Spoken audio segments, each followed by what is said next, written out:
বন্ধুরা, আজকে আমি পুঁইমিটুলি দিয়ে পেঁয়াজকালি দিয়ে চিংড়ি মাছের একটা দারুণ রেসিপি আপনাদের সাথে শেয়ার করব। আসুন আমার রান্নাঘরে। প্রথমে আমি পুঁইমিটুলিগুলো বেছে ভালো করে ধুয়ে নিয়েছি। নিয়ে আমি কেটে নিয়েছি ছোট ছোট করে কেটে আমি নুন আর জল দিয়ে একটু ভাপিয়ে নেব। 3-4 মিনিটের জন্য ভাপিয়ে নেব। নিয়ে জল ঝরিয়ে রেখে দেব। এদিকে চিংড়ি মাছগুলো ভালো করে কেটে বেছে ধুয়ে নিয়েছি। নিয়ে এবারে নুন আর হলুদ মাখিয়ে নিলাম। নিয়ে ভেজে নেব চিংড়ি মাছগুলো।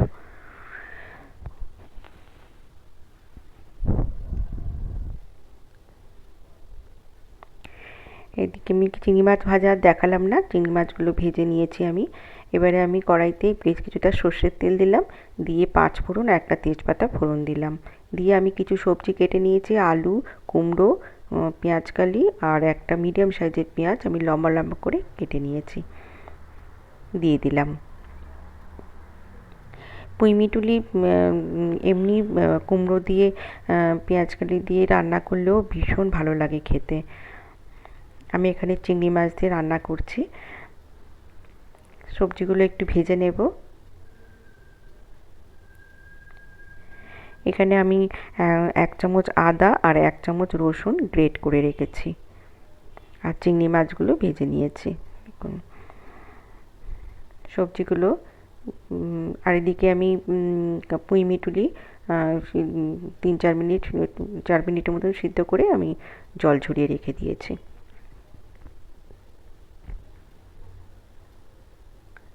খেতে অসাধারণ হয়, গরম ভাতের সাথে তো ভীষণ ভালো লাগবে বন্ধুরা, একবার হলেও ট্রাই করেও।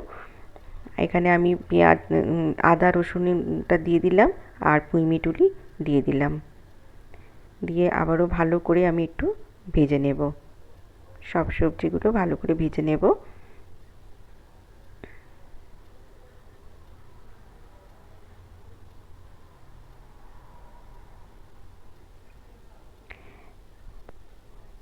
এবারে আমি কিছু গুঁড়ো মশলা অ্যাড করছি।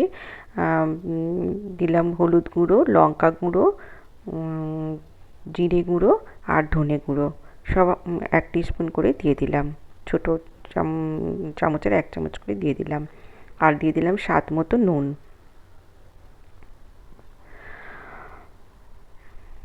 আমার চ্যানেলে যেসব বন্ধুরা নতুন ভিজিট করছো, প্লিজ বন্ধুরা আমার চ্যানেলটিকে সাবস্ক্রাইব করে আমার পাশে থেকো। আর ভালো লাগলে লাইক করো, আর সবার সাথে বেশি বেশি করে শেয়ার করে দিও। আমার মনে হলো আর একটু নুন লাগবে, তাই দিয়ে দিলাম।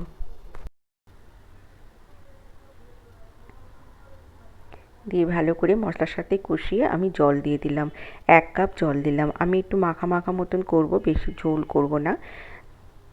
আপনারা চাইলে আরও 1 কাপ জল দিতে পারেন যদি একটু ঝোল ঝোল রাখতে চান।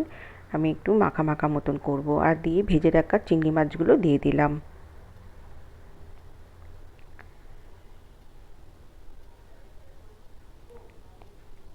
দিয়ে আমি 5 মিনিট ঢাকা দিয়ে রাখবো। 5 মিনিট পর আমি কেটে রাখা লম্বা লম্বা করে কেটে নিয়েছি একটা টমেটো দিয়ে দিলাম। আর দিয়ে দিলাম স্বাদ মতো চিনি, আর দিয়ে দিলাম 1 চামচ কাশ্মীরি গুঁড়ো লঙ্কা আর 1/2 চামচ গরম মশলা। দিয়ে ভালো করে নাড়াচাড়া করে আবারও আমি 3-4 মিনিট রেখেছিলাম ঢাকা দিয়ে। রেডি হয়ে গেল আমার, আমি রসা রসা মতনই রাখবো।